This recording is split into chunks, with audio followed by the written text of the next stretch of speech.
Hello students, this is physics Guruji. हाजिर हूँ आपके लिए क्लास 11th के लिए प्रैक्टिकल सेशन का अगला टॉपिक लेकर बच्चों। ठीक है, आज के टॉपिक में अपन मेजरिंग इंस्ट्रूमेंट में जो सेकंड इंस्ट्रूमेंट है अपना बच्चों स्क्रू गेज, उसकी बात करेंगे। इसके पहले यह अपना यूनिट एंड डायमेंशन का ये 6 लेक्चर है बच्चों, और लास्ट लेक्चर है अपना मेजरिंग इंस्ट्रूमेंट का। इसके पहले मैं एक मेजरिंग इंस्ट्रूमेंट का लेक्चर अपलोड कर चुका हूं बच्चों, जो कि अपना वर्नियर कैलिपर्स हैं। अगर आपने वो लेक्चर मेरा नहीं देखा है तो मैं रिक्वेस्ट करूंगा पहले आप उस लेक्चर को देखें, उसके बाद ही आपको ये लेक्चर आसान लगेगा, क्योंकि बच्चे इसमें काफ़ी हद तक चीज़ें वर्नियर कैलिपर्स की तरह ही हैं। वर्नियर कैलिपर्स वाले लेक्चर में अपने याद हो तो अपन ने उसके अंदर बात की थी अपने उसकी रिक्वायरमेंट क्या थी वर्नियर कैलिपर्स की, कैसे उसको यूज़ करते हैं, उसे रीडिंग कैसे लेते हैं, ज़ीरो एरर क्या होती है, ठीक है, पॉजिटिव एरर क्या होती है, नेगेटिव एरर क्या होती है, वो सारी बातें अपन उसके अंदर की थी बच्चों। वही चीज़ अपने को इसके अंदर भी करनी है। आज का अपना डिवाइस है स्क्रू गेज, इसे माइक्रोमीटर भी कहते हैं बच्चों। ये अपना सेकंड मेजरिंग इंस्ट्रूमेंट है और क्लास 11th का ये सेकंड प्रैक्टिकल है बच्चों। ठीक है, तो जो 11th वाले बच्चे हैं वो भी ध्यान दें, और जो नीट वाले बच्चे हैं वो भी ध्यान दें, क्योंकि इसके ऊपर से क्वेश्चन बहुत बनते हैं बच्चों, चाहे जेईई का एग्ज़ाम हो चाहे नीट का एग्ज़ाम हो। ठीक है, तो चलिए टाइम वेस्ट ना करते हुए शुरू करते हैं इस लेक्चर को। इसके पहले अगर आपने मेरे चैनल को सब्सक्राइब नहीं किया है बच्चों तो उसे सब्सक्राइब कर लें, ताकि आपको इससे रिलेटेड इंटरेस्टिंग वीडियो मिलती रहे। तो चलिए शुरू करते हैं। सबसे पहले बच्चों अपन वही वर्नियर कैलिपर्स की तरह समझते हैं कि मुझे इसकी ज़रूरत क्या है, क्या मुझे इसकी रिक्वायरमेंट है। तो वही सिंपल सी बात है बच्चों, जैसा हमें वर्नियर के हम कोई स्केल लेते हैं, ये आपके सामने सेंटीमीटर स्केल है। यही बात मैं वर्नियर कैलिपर्स वाले लेक्चर में भी कर चुका था, पुरानी बात है। ये अपना सेंटीमीटर स्केल है बच्चों। इससे मुझे किसी भी रॉड की लेंथ मेज़र करने में दिक्कत क्या आती थी बच्चों, जैसे यहाँ पे पता लग रहा है हमें जो वैल्यू है वो 2.8 या 2.9 के बीच आ रही है। देखो यहाँ पे ये अपना 5 हो गया, तो ये अपना 6, ये 7 और ये 8। तो बच्चों जो वैल्यू आ रही है वो अपनी इसके बीच है, समझ रहे हो मेरी बात। तो जो अपने बच्चों वैल्यू आ रही है वो 2.8 और 2.9 के बीच है। तो अपनी दिक्कत ये थी कि यार दोनों में से किसको करेक्ट माने। तो अपन ने एक डिवाइस पढ़ा था वर्नियर कैलिपर्स, जो अपन ने पढ़ा था वो इसके सॉल्यूशन के लिए था। वर्नियर कैलिपर्स क्या करता था, डेसिमल के बाद एक डिजिट तक और मेज़र करता था। समझाता हूँ कैसे। यानी कि जब मैं वर्नियर कैलिपर से इस डिस्टेंस को मेज़र कर रहा था तो ये इस तरह से आती थी 2.8, 1 या 2.8, 8, इस तरह से वो मेज़र करता था सेंटीमीटर में ही। ठीक है, तो वर्नियर कैलिपर से मेजरमेंट करने से हमें फ़ायदा क्या हुआ, हमें डेसिमल के बाद 2 डिजिट तक हमें मेजरमेंट मिला। यानी कि हमें 88, 89, 87, 86 2 डिजिट तक हम मेज़र कर सकते थे, क्योंकि उसका जो लीस्ट काउंट था बच्चों वो था अपना 0.1 सेंटीमीटर। यानी कि हम लीस्ट कितना मेज़र कर सकते हैं इससे, 0.1 सेंटीमीटर इसका था। यानी कि इसको लगभग हम कह सकते हैं 1 mm। समझ रहे हो मेरी बात। ये इसका लीस्ट काउंट था वर्नियर कैलिपर्स का। तो वर्नियर कैलिपर से जब हमने इसको मेज़र किया था बच्चों, तो हमें एक डेसिमल के बाद 2 डिजिट तक मेज़र कर सकते थे हम। तो हमारी एक्यूरेसी बढ़ गई थी, ये प्रिसाइज इंस्ट्रूमेंट था, तो हमने वर्नियर कैलिपर्स को यूज़ किया। अब बच्चों स्क्रू गेज क्या है अपना, स्क्रू गेज और प्रिसाइज है। मतलब ये क्या करता है, डेसिमल के बाद 2 डिजिट तक ये मेज़र कर सकता है, 3 डिजिट तक ये मेज़र कर सकता है। यानी कि अगर हम mm में बात करते हैं, यानी कि ये मेज़र कर रहा था अपना जो वर्नियर कैलिपर्स है, ये 1 mm मेज़र कर रहा था। ठीक है, मिनिमम इससे अपन 1 mm मेज़र कर सकते हैं, 2 mm मेज़र कर सकते हैं। स्क्रू गेज के थ्रू बच्चों आप 0.1 mm भी मेज़र कर सकते हो। सोचो, हम पॉइंट के बाद अगर हम सेंटीमीटर में बात करते हैं, तो अब अगर मुझे इसे मेज़र करना होगा, तो अगर मैं वर्नियर स्क्रू गेज से करता हूँ तो मैं इसको इस तरह से कर सकता हूँ 2, 8, 8, 1, इस तरह से मेज़र होगा सेंटीमीटर में। तो 3 डेसिमल तक, 3 डिजिट तक हम मेज़र कर रहे हैं, तो ये ज़्यादा प्रिसाइज हुआ, ज़्यादा एक्यूरेट आंसर माना जाता है। तो बच्चों स्क्रू गेज को यूज़ करने का मेरा मतलब सिर्फ इतना सा है। प्रॉब्लम मेरी वही थी जो वर्नियर कैलिपर्स के लिए थी, बात वही थी, हमें और एक्यूरेट रिजल्ट चाहिए था। तो हमें एक ऐसा डिवाइस चाहिए था जो और एक्यूरेट हो। एक्यूरेसी बढ़ाने के लिए हमने क्या पढ़ा था बच्चों, याद करो, यूनिट एंड डायमेंशन अपन पढ़कर आ चुके हैं। अगर मुझे एक्यूरेसी बढ़ानी है तो क्या करो, सिग्निफिकेंट डिजिट्स बढ़ाओ। तो यहाँ पर मैंने वर्नियर कैलिपर्स के केस में सिग्निफिकेंट डिजिट हमारी 3 थी, हम डेसिमल के बाद 2 डिजिट तक मेजर कर पा रहे थे। वर्नियर स्क्रू गेज के केस में हमारा क्या हो गया, सिग्निफिकेंट डिजिट बढ़ गई। सिग्निफिकेंट डिजिट कितनी बढ़ गई बच्चों, 4 हो गई। तो अब हमारा क्या आंसर जो है वो मोर प्रिसाइज है। तो हम स्क्रू गेज को यूज़ करने का रीज़न मेरा यही था, मुझे मोर प्रिसाइज रिजल्ट चाहिए, मुझे मोर एक्यूरेट रिजल्ट चाहिए। तो उसके लिए हम क्या करते हैं बच्चों, सिग्निफिकेंट डिजिट्स को बढ़ाते हैं। तो स्क्रू गेज को यूज़ करने का मेरा मोटिव सिर्फ इतना सा है, अब मुझे डेसिमल के बाद में 10 डिजिट तक मेजर कर सकता हूँ, यानी कि स्क्रू गेज का जो लीस्ट काउंट होगा बच्चों वो वर्नियर कैलिपर से भी हायर है। ठीक है, अब अपन आगे चलते हैं, स्क्रू गेज को समझते हैं। तो स्क्रू गेज के पार्ट्स क्या क्या होते हैं बच्चों। तो स्क्रू गेज आपको सामने दिख रहा होगा, कंस्ट्रक्शन में आपको समझाता हूँ इसकी। कंस्ट्रक्शन में देखो, सबसे पहले तो ये अपने पास एक स्क्रू होता है, ये मैं कलर चेंज करता हूँ क्योंकि ब्लैक तो आपको दिखेगा नहीं। ये देखो, ये अपना एक स्क्रू होता है बच्चों, यहाँ से इसको हम रोटेट कर सकते हैं, एंटी क्लॉकवाइज और क्लॉकवाइज ये रोटेट हो सकता है। ठीक है, जब अपन इसको रोटेट करते हैं तो ये आगे या पीछे की तरफ मूव करता है। इसको रोटेट कहाँ से किया जाता है बच्चों, ये स्क्रू होता है, इसको हम टर्न करते हैं क्लॉकवाइज या एंटी क्लॉकवाइज, जैसा भी आपको इसको टर्न करना हो, ये हमारा स्क्रू होता है। ठीक है, इसे हम अपने हाथ से जब हम इसको रोटेट करते हैं बच्चों, तो ये वाली जो आर्म है, स्क्रू वाली जो आर्म है, वो आगे या पीछे की तरफ मोशन करती है। ठीक है, जैसे ये यहाँ पर दिख रहा होगा, वो जब हम इसको रोटेट करते हैं आगे या पीछे की तरफ, एरो दिखाई दे रहे होंगे, ये स्क्रू है अपना। जब हम इसको रोटेट करते हैं तो ये आगे या पीछे की तरफ मोशन करता है। समझ रहे हो मेरी बात। यहाँ पर ये अपने जॉज होते हैं, जहाँ पर अपन ऑब्जेक्ट रखते हैं, जो भी अपना ऑब्जेक्ट है जिसको भी हमें मेज़र करना है उसे हम यहाँ रख देते हैं। ये हमारा जॉज होते हैं 2। ठीक है बच्चों, ये वाला जॉज जो होता है ये फिक्स होता है। ठीक है बच्चों, ये फिक्स जो है अपना, और ये वाला जो जॉ होता है ये मूवेबल होता है। ठीक है, यहाँ पर बच्चों वही 2 स्केल होते हैं अपने। इस वाले स्केल को, ठीक है, इस वाले स्केल, ये फिक्स स्केल होता है बच्चों, ये वाला स्केल मैं इसको अलग कलर से बना देता हूँ। ये वाला जो स्केल होता है बच्चों ये फिक्स स्केल होता है, इसे हम मेन स्केल भी कहते हैं। क्या बोलते हैं बच्चों इसको, ये अपना मेन स्केल है MS। ठीक है बच्चों, ये फिक्स होता है अपनी जगह। सेंटीमीटर स्केल भी हो सकता है, दूसरा स्केल भी हो सकता है। जनरल हम जो लेते हैं वो सेंटीमीटर स्केल लेते हैं, मतलब इसका जो लीस्ट काउंट होता है बच्चों जनरली वो 1 mm होता है। अगर 1 mm नहीं होगा तो हमें क्वेश्चन में दिया जाएगा जो भी इसका लीस्ट काउंट होगा। कैसे निकालते हैं, तो मैं इसके अंदर मान सकता हूँ 0 से 5 के बीच में कितने डिवीज़न आएंगे, 4। 5 से 10 के बीच में कितने डिवीज़न आएंगे, अगेन 5 आ जाएंगे, तो ये 5 डिवीज़न ये हो गए, 5 तो टोटल 10 डिवीज़न हो गए। हर एक डिवीज़न के बीच मतलब मिनिमम कितना मेजर कर सकते हो आप, इससे 0.1 सेंटीमीटर मेजर कर सकते हो। लीस्ट काउंट इसका 1 mm है नॉर्मली। अगर चेंज होगा तो हमें क्वेश्चन में कहा जाएगा कि हमारे मेन स्केल का जो लीस्ट काउंट है वो इतना है। क्लियर हुई बात। अब आगे चलते हैं, जब अपन इसको रोटेट करते हैं बच्चों तो ये वाली जो आर्म होती है ये आगे या पीछे की तरफ सरकती है, यानी कि हमारा जो रोटेटिंग स्केल होता है ये रोटेट करता है, इस तरह से घूमता है, ये अपनी एक्सिस पर घूमते हुए आगे बढ़ता है, आगे या पीछे बढ़ता है। यानी कि जब हम इसको रोटेट करवाते हैं तो हमारी ये वाली आर्म भी रोटेट होती है और रोटेट होते हुए आगे बढ़ती है। यानी कि जैसे नॉर्मल सी बात बताऊं मैं आपको, तो जो नॉर्मल से जो स्क्रू गेज की वर्किंग क्या होती है, जब हम इसको एक राउंड पूरा करते हैं, यानी कि जो अपना 1 रोटेशन होता है, 1 रोटेशन यहाँ पर कितने वैल्यू होती है उसकी, 100 डिवीजन्स होते हैं। 2 तरह के स्केल होते हैं बच्चों अपने पास, 100 डिवीज़न वाले भी होते हैं अपने पास और 50 डिवीज़न वाले भी होते हैं।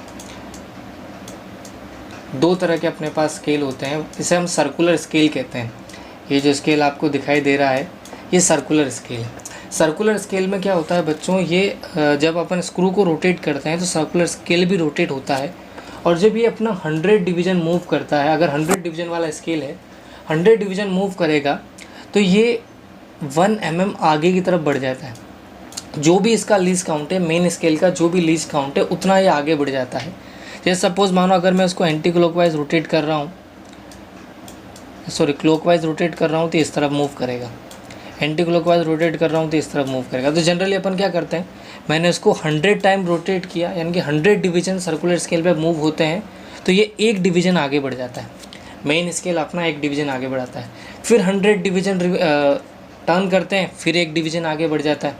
अब वो एक डिवीज़न कितना है मेन स्केल पे, वो हमें क्वेश्चन में दिया जाता है कि भैया इसका मेन स्केल का एक डिवीज़न कितना है।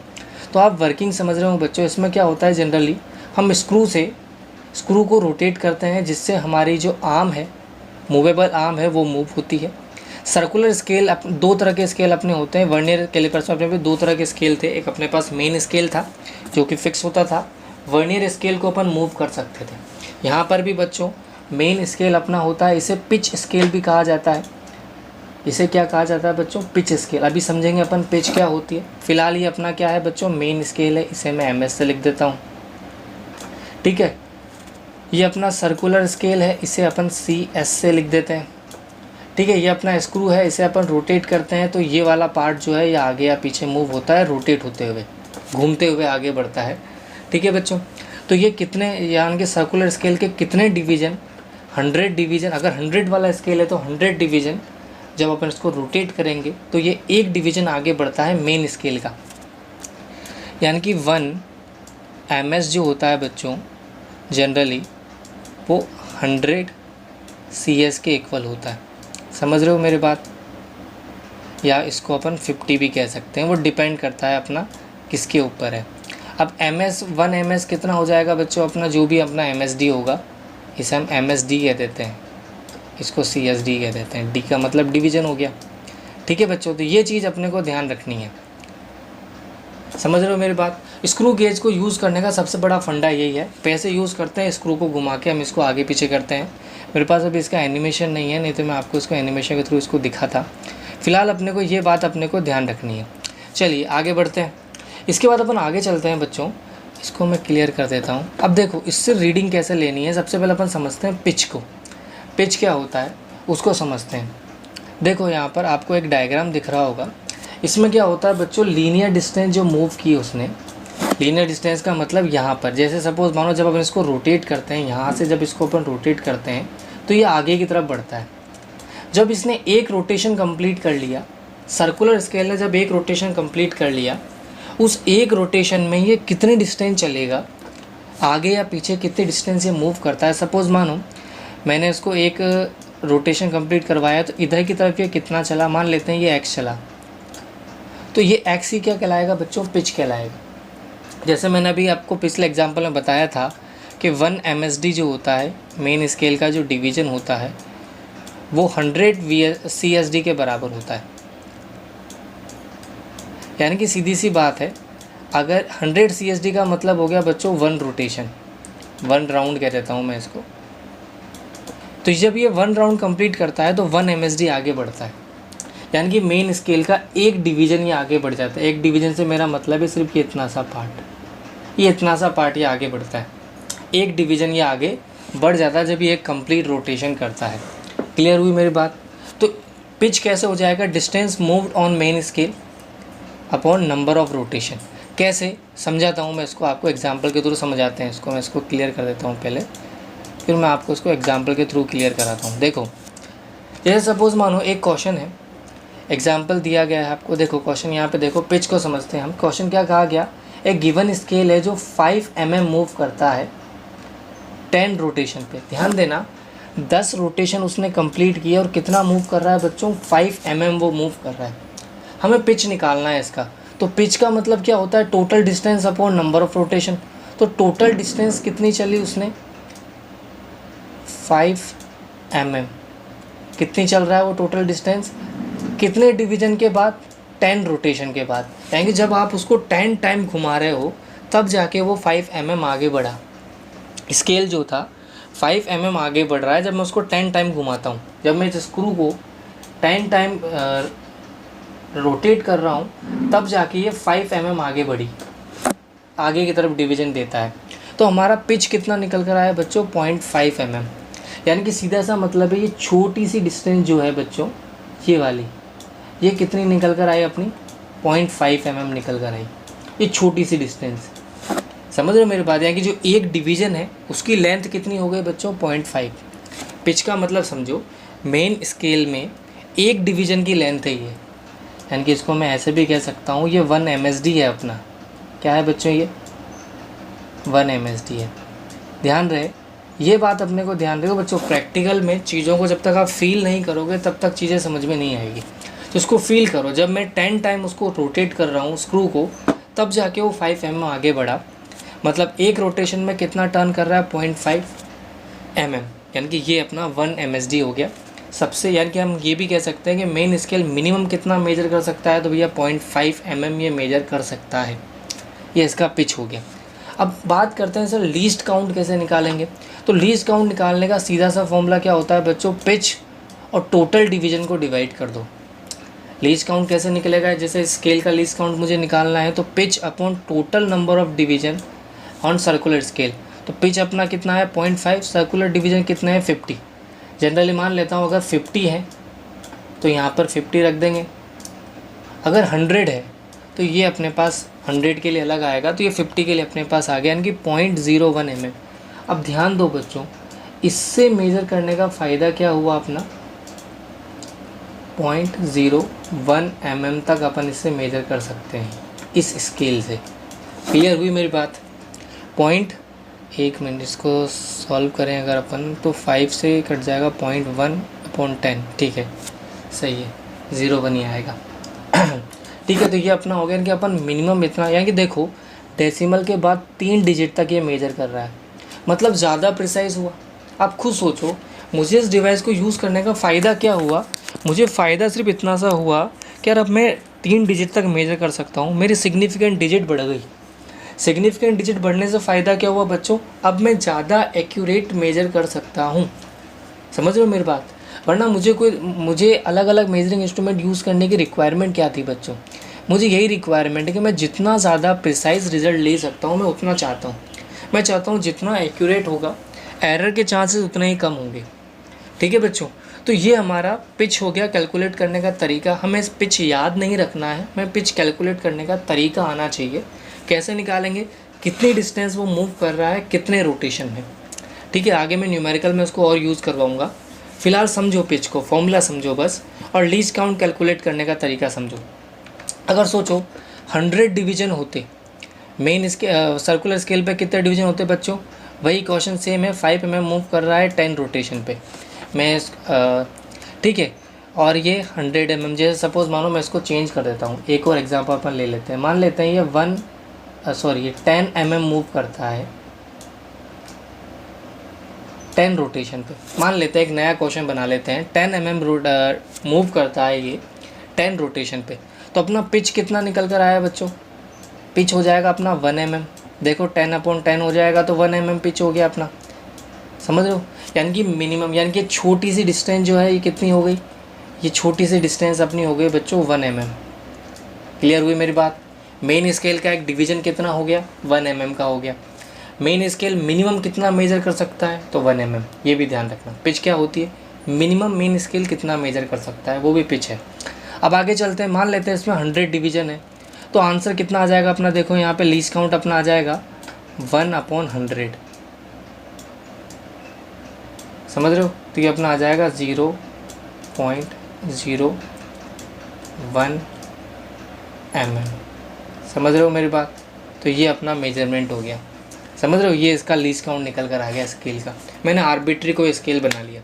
अब वो मुझे कुछ भी दे, वो मुझे कुछ भी दे सकता है। वो कहे कि भैया 8 mm चलता है 10 रोटेशन पे, बताओ लीस्ट काउंट कितना होगा। ठीक है, हम कैलकुलेट कर सकते हैं। वो बोले कि भैया 2 mm चलता है 10 रोटेशन पे, पिच बताओ, हम बता सकते हैं। नंबर ऑफ़ डिवीज़न वो आपको देगा स्केल पे, कितने हैं, 50 है कि 100 है, कितने हैं वो आपको लिख के देगा। तो उस अकॉर्डिंग अपना आंसर हमारा चेंज हो जाएगा। क्लियर हुई मेरी बात। आई होप आपको पिच और ये निकालना आ गया होगा बच्चों। देखो ये नहीं आएगा तो अपने आगे चीज़ें समझ में नहीं आएंगी। समझ में आई बात। तो ये अपने स्क्रू गेज को यूज़ करने का ये तो अपना लीस्ट काउंट कैलकुलेट करने का तरीका हो गया।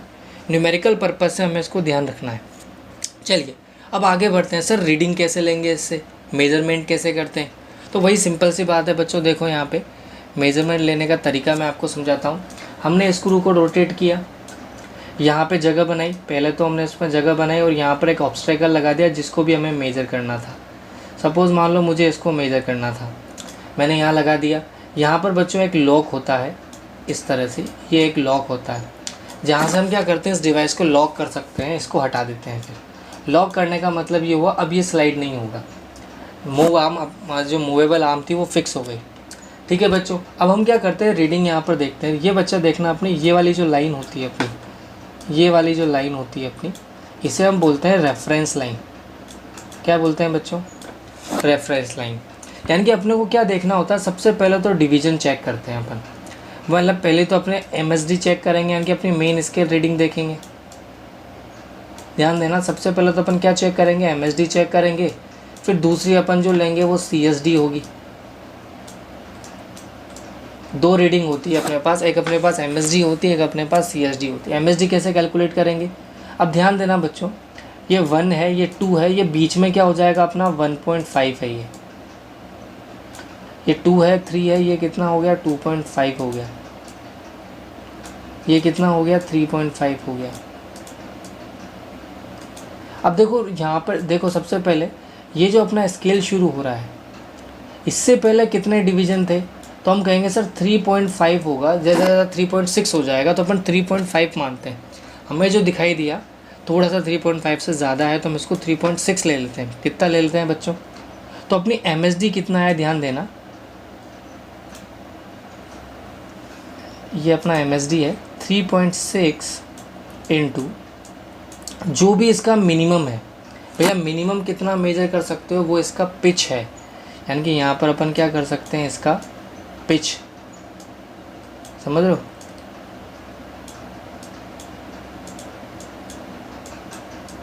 ये हमारा पिच, क्लियर हुई बात? तो ये अपनी MSD हो जाएगी।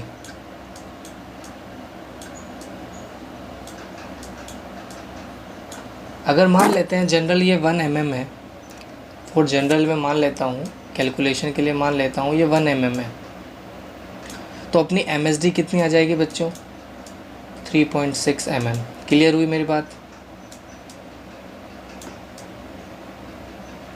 ये अपनी MSD हो गई, समझ रहे हो मेरी बात को? तो MSD अपनी कितनी आ गई, मैं यहाँ लिख देता हूँ, कलर चेंज करके लिख देता हूँ, थोड़ा सा ब्लैक कलर में लिख देते हैं। तो MSD अपनी आ गई 3.6 mm में है ये। ठीक है, अब अपन CSD की बात करते हैं।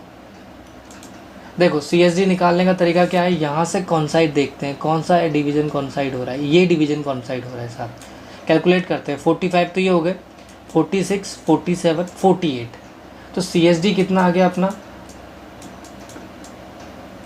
48 इंटू इसका जो लीस्ट काउंट है। ठीक है बच्चों, मान लेते हैं फ़िलहाल के लिए लीस्ट काउंट अपन जनरली मानते हैं 0.01 mm, जो भी अपन ने कैलकुलेट किया था 1 mm के बिहाफ पर कैलकुलेट किया था ना अपन ने 100 डिविजन्स के लिए। तो मान लेते हैं 100 डिवीजन का 0.1 था, तो ये अपना कितना आ गया बच्चों 48.48।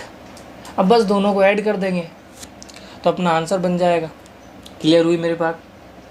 किस तरह से अपन रीडिंग लेते हैं, यानी कि अपन को MSD लेना है।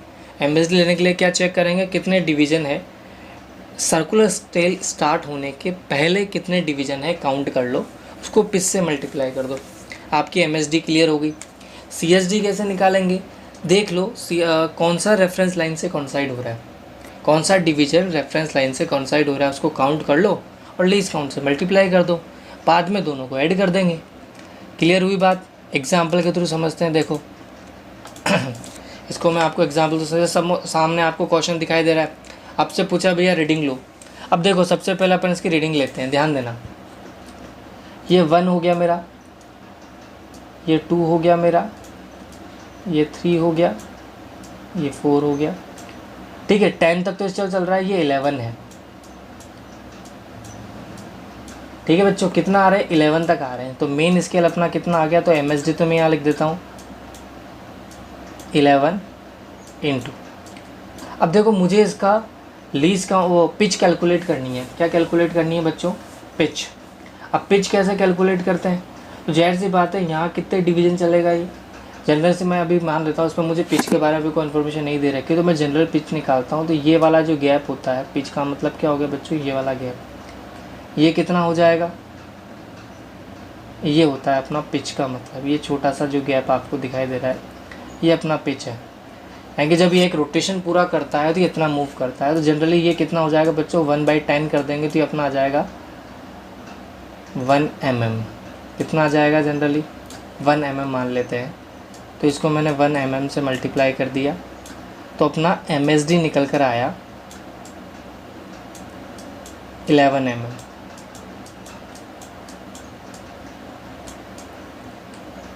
क्लियर हुई मेरी बात? ये अपना MSD निकल कर आया।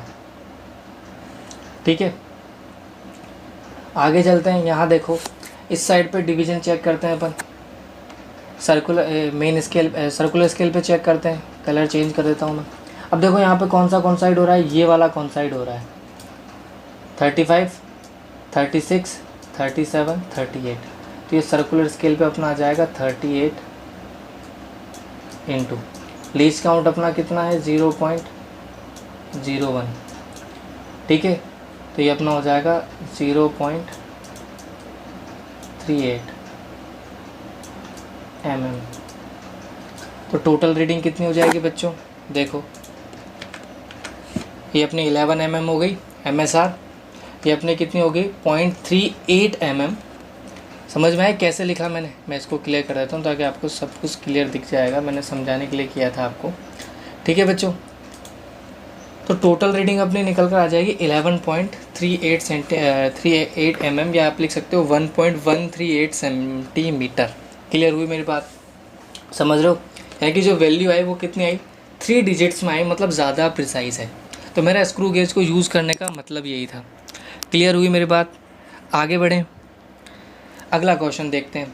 देखो सेम वही चीज़ है, 2 मिनट आप एक बार ट्राई करो, खुद इसको ट्राई करने की कोशिश करो, इसकी रीडिंग निकालने की कोशिश करो, फिर मैं बताता हूँ।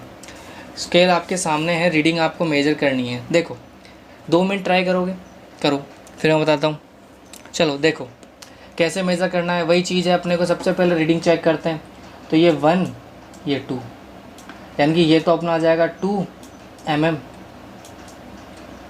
ठीक है, ये तो अपना मेन स्केल रीडिंग हो गई। सर्कुलर स्केल रीडिंग निकालते हैं। सर्कुलर स्केल रीडिंग देखो कहाँ से कौन साइड हो रहा है, ये रहा साहब, ये वाला कौन साइड हो रहा है 36, 37, 38 इंटू 0.001 आएगा, तो मैं सीधा लिख देता हूँ। तो आंसर अपने पास दोनों को कंबाइन कर देंगे तो आंसर आ जाएगा अपने पास 2.38 mm। क्लियर हुई मेरी बात? ठीक है, क्लियर है, पक्की बात? आगे बढ़े। ओके बच्चों, तो ये अपनी रीडिंग हो जाएगी 0.238 सेंटीमीटर अपनी रीडिंग हो गई। ठीक है, ये 2 mm, ये 38, उसको लीस्ट काउंट से मल्टीप्लाई कर दिया। बच्चों लीस्ट काउंट आपको दिया जाएगा क्वेश्चन में।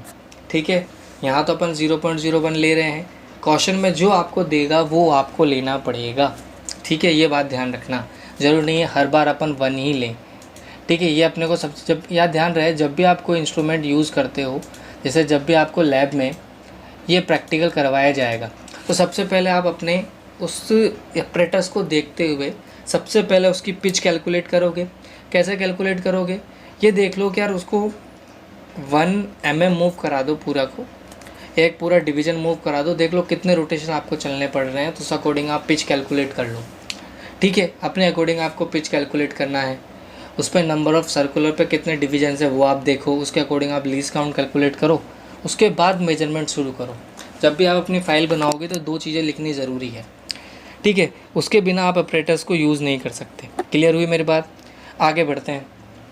देखो 2 क्वेश्चन मैं आपको दे रहा हूँ प्रैक्टिस के लिए, इसके आंसर पहले आ गए।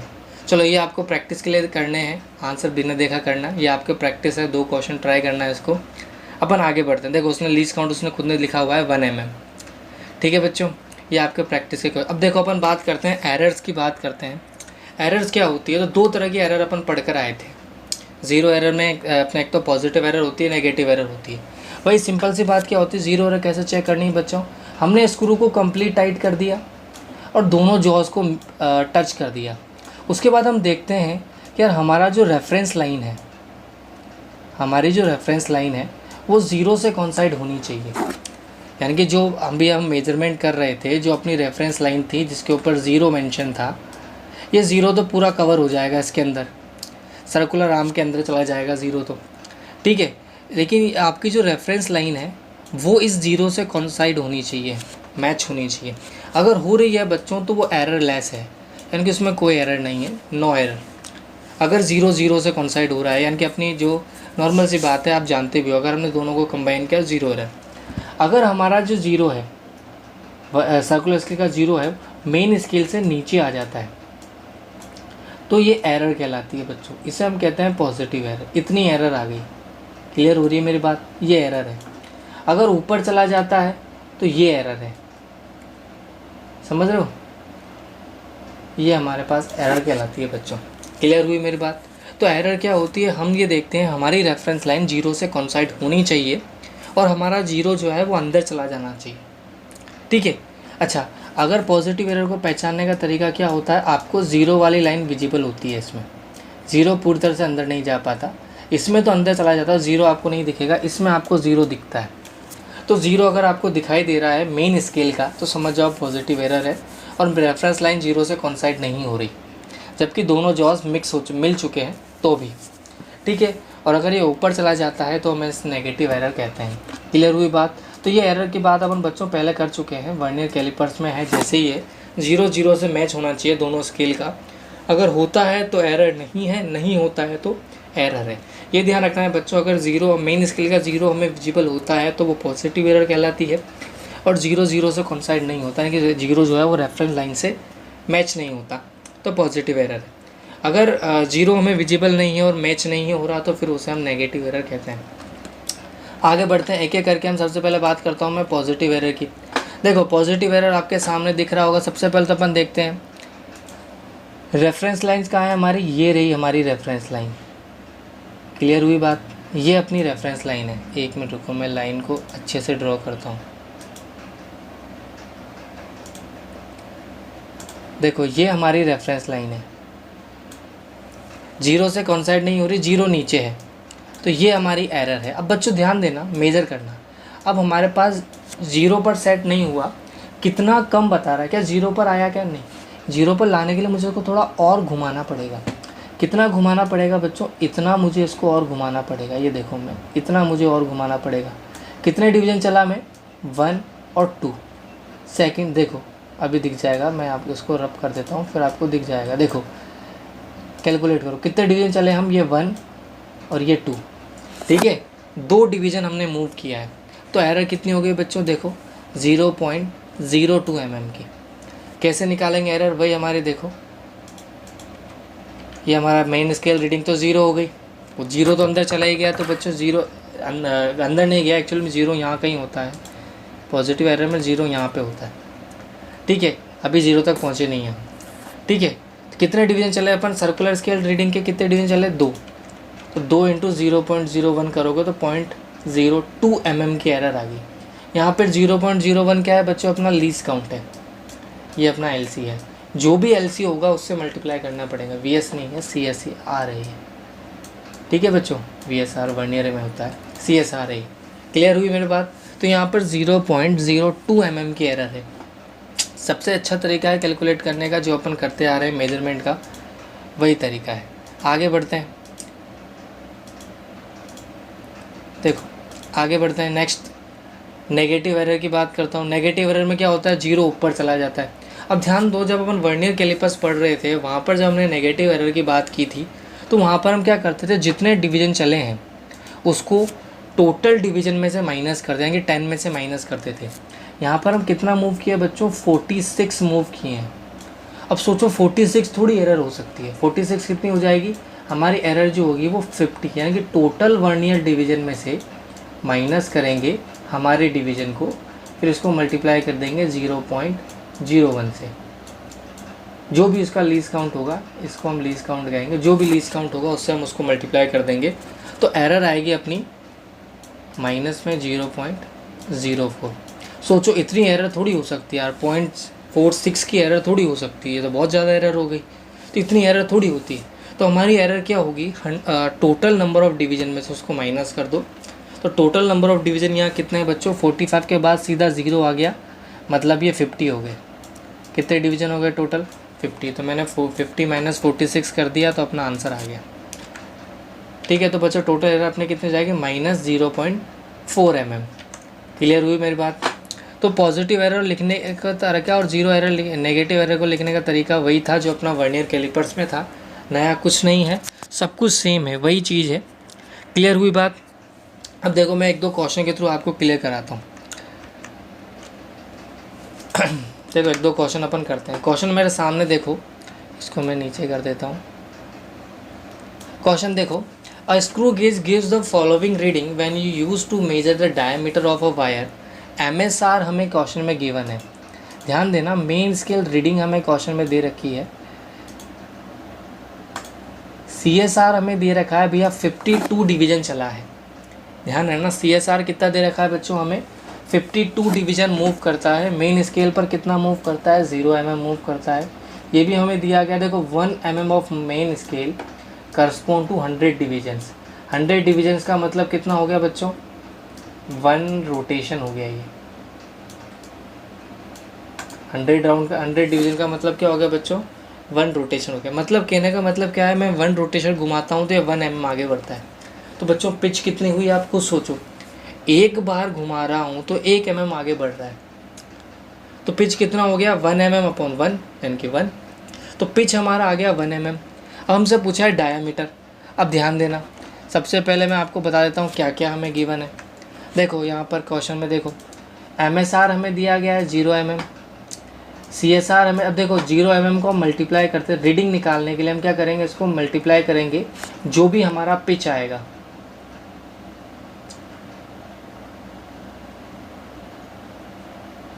ठीक है, तो ये 0 mm हमारा MSR हो गया बच्चों।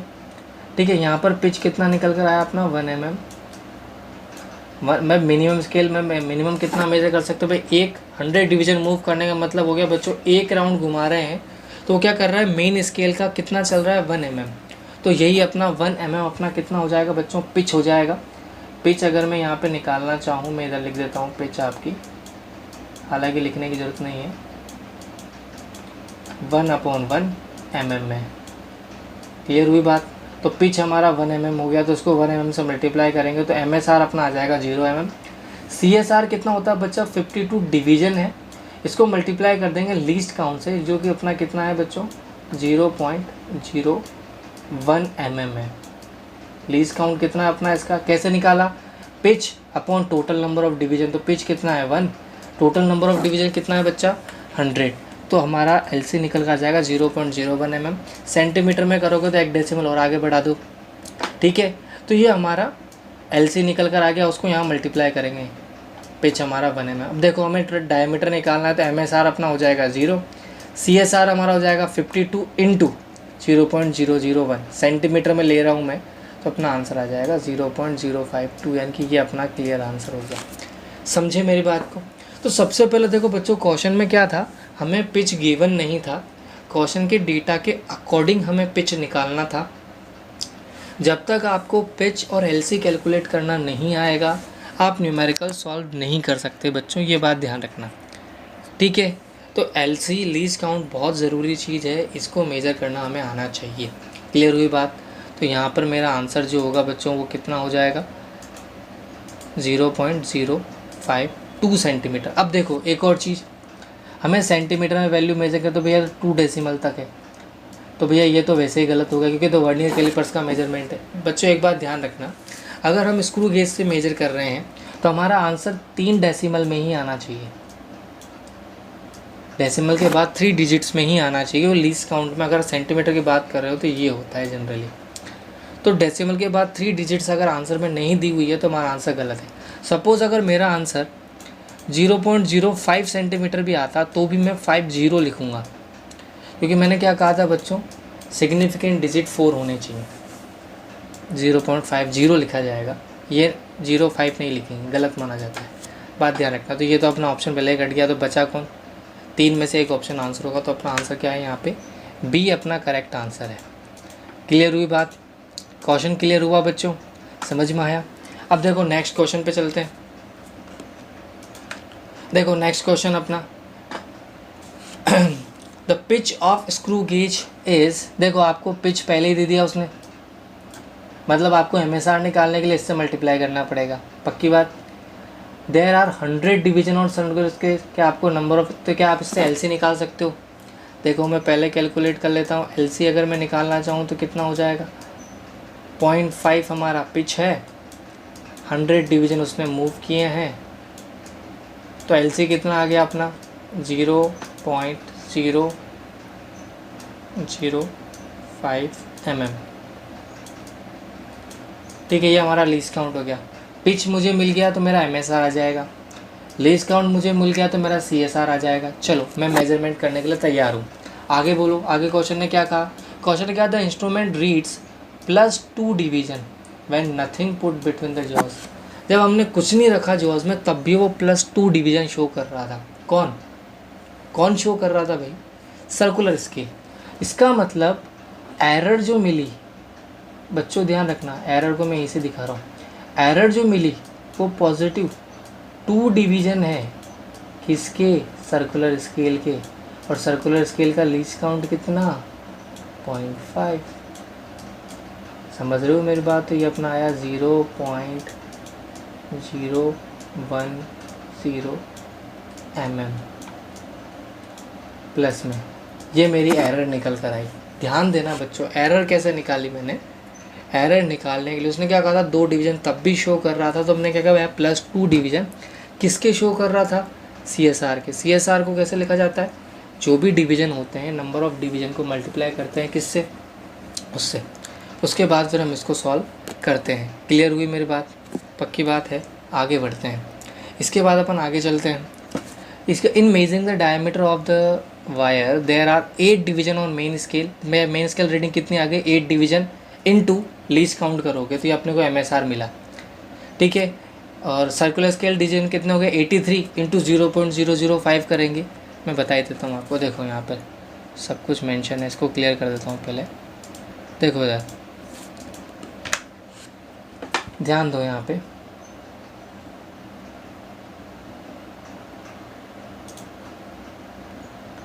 ये हमारे यहाँ पर 8 डिवीजन है, ये एमएम नहीं है, डिवीजन है। तो एमएसआर जब निकालूंगा तो इसको मल्टीप्लाई करूंगा किससे? 0.5 से। यस और नो? तो ये तो मेरा एमएसआर मिल गया। इसको मल्टीप्लाई करूंगा 0.005 से, तो ये मेरा सीएसआर हो जाएगा। पिच हमें दे रखी है, एरर हमने निकाल ली। क्लियर हुई बात? हमें एरर मिल गई, पिच मिल गया, सीएसआर मिल गया, एमएसआर मिल गया। एलसी निकालने का तरीका, हमें pitch upon total number of division करके हमने एलसी निकाल दिया। डायमीटर निकालेंगे, देखो 8 इंटू 0.5 कर रखा है मैंने, यानी कि अपना एमएसआर है। 83 इंटू 0.005 ये अपना सीएसआर होगा। टोटल रीडिंग कितनी मिली बच्चों अपने को? 4.415 mm। कितनी मिली? अब हमें पता है ये गलत है, तो गलत है तो सही क्या होगी बच्चों? 4.415 में से माइनस करेंगे, क्योंकि पॉजिटिव एरर है तो माइनस करेंगे। +2 का मतलब पॉजिटिव एरर है। ठीक है, ठीक है, तो प्लस माइनस करेंगे तो ये अपना आंसर आ जाएगा। तो अपना आंसर हो जाएगा बी। क्लियर हुई मेरी बात? पक्की बात है? ओके साहब, तो ये अपना आंसर हो जाएगा। क्लियर हुआ क्वेश्चन? तो ये अपना सेकंड क्वेश्चन था, सेकंड अपना आंसर हो गया। क्लियर है बात? पक्की बात? हमें क्वेश्चन में डिवीजन एरर वाला क्वेश्चन हो गया ये। ठीक है, तो हमें एलसी और पिच कैलकुलेट करना आना चाहिए, उसके बाद ही हम अपने आगे प्रोसेस बढ़ाएंगे। एमएसआर को मल्टीप्लाई करते हैं पिच से, सीएसआर को मल्टीप्लाई करते हैं एलसी से। ये बात अपने को ध्यान रखिए। नेक्स्ट क्वेश्चन देखो, the pitch of A screw gauge having 50 division on it's circular scale. भैया 50 डिवीजन है, पिच हमें दे रखा है 1 mm। जब दोनों जॉस कांटेक्ट में नहीं थे तब ज़ीरो जो था वो 16 डिवीजन अबव था। अबव का मतलब बच्चों नेगेटिव एरर है ये। ठीक है, 6 डिवीजन अबव था तो मतलब उसने खुद ने ही कह दिया 6 डिवीजन है, तो हमें 100 में से माइनस या 50 में से माइनस करने की ज़रूरत नहीं है। यहाँ पे उसने खुद ने ही कह दिया 6 डिवीजन है, मतलब अपने नेगेटिव एरर है। ऊपर है तो नेगेटिव एरर है बच्चों, नीचे है तो पॉजिटिव एरर है। तो इसके पहले वाले क्वेश्चन में उसने प्लस माइनस दिया था तो हमें पता लगा पॉजिटिव नेगेटिव का। यहाँ अबव और उससे हमें पता लगेगा, तो अबव है मतलब नेगेटिव एरर है। कितने डिवीज़न की? 6 डिवीज़न की। तो 6 इंटू लीस्ट काउंट कर लेंगे। ठीक है, सबसे पहला काम हमारा क्या होगा बच्चों? लीस्ट काउंट निकालने का। अब हमें 3 लीनियर डिवीज़न दिए गए हैं, 33 डिवीज़न, यानी कि CSR अपना हो जाएगा, ये CSR है अपना और ये अपना MSR है। ठीक है, 1 मिनट में आपको देता हूँ, इसको ट्राई करो और इसका आंसर निकालने की कोशिश करो। देखो क्या आंसर है इसका, ट्राई करो। डायमीटर कैलकुलेट करना है आपको इसका। चलो देखते हैं, आ जाओ। सबसे पहले अपन इसका लीस्ट काउंट पिच निकाल लेते हैं। तो बच्चों देखो यहाँ पर ये अपना mm में है, ठीक है, तो इसका तो फिर 1 आएगा। लीस्ट काउंट इसका जो पिच है इसका 1 mm है, तो मैंने MSR कितना लिख दिया 3 mm, CSR 31 डिवीज़न है, पिच अपनी 1 mm है। एरर कितनी हो जाएगी, तो यहाँ से मैंने LC निकाल लिया, पिच अपॉन तो ये अपना आ जाएगा 0.02। पिच अपनी 1 है, नंबर ऑफ डिवीज़न कितने हैं 50, तो अपना LC निकल कर आ जाएगा 0.02 mm। तो यहाँ पर अपनी एरर निकल कर आ जाएगी माइनस का 0.12। ठीक है, अब अपन डायमीटर निकाल रहे 3 इंटू अपना पिच कर दिया, ये अपना पिच है, 31 इंटू लीस्ट काउंट जो अपना तरीका था, तो ये अपनी एरर ये अपनी रीडिंग निकल कर आई। करेक्ट क्या हो जाएगी भैया, माइनस एरर है तो प्लस हो जाती है, प्लस एरर है तो माइनस हो जाएगी, माइनस एरर है तो प्लस हो जाएगी। तो ये अपना आंसर हो जाएगा डी आंसर। क्लियर हुई बात, क्वेश्चन समझ में आ रहे हैं बच्चों? तो ये अपने एरर को करने के तरीके थे। अपने स्क्रू गेज से रिलेटेड कुछ न्यूमेरिकल्स किए बच्चों। इसी तरह के न्यूमेरिकल आपके क्वेश्चन में पेपर में पूछे जाते हैं, पेपर में आते हैं। ठीक है, तो हमें इन चीज़ों को ध्यान रखना है। ठीक है, तो ये अपना 3.74 अपना आंसर हो जाएगा बच्चों MM में। क्लियर हुई? आई होप बच्चों आपको ये लेक्चर समझ में आया होगा। जो नए बच्चे हैं, ठीक है, तो पहले वर्नियर कैलिपर्स था, वर्नियर कैलिपर्स पर जो जुड़ा हुआ ही था बच्चों, नया कुछ नहीं है इसमें, वही सारी चीज़ें हैं। ठीक है बच्चों, इसके आगे अपन अगले चैप्टर पे बात करेंगे, नेक्स्ट चैप्टर पे। चैप्टर यहाँ कंप्लीट होता है बच्चों, आपका चैप्टर यहाँ कंप्लीट होता है यूनिट एंड मेजरमेंट। अब अपन नेक्स्ट चैप्टर चलेंगे काइनेमेटिक्स पे। ठीक है बच्चों, थैंक यू।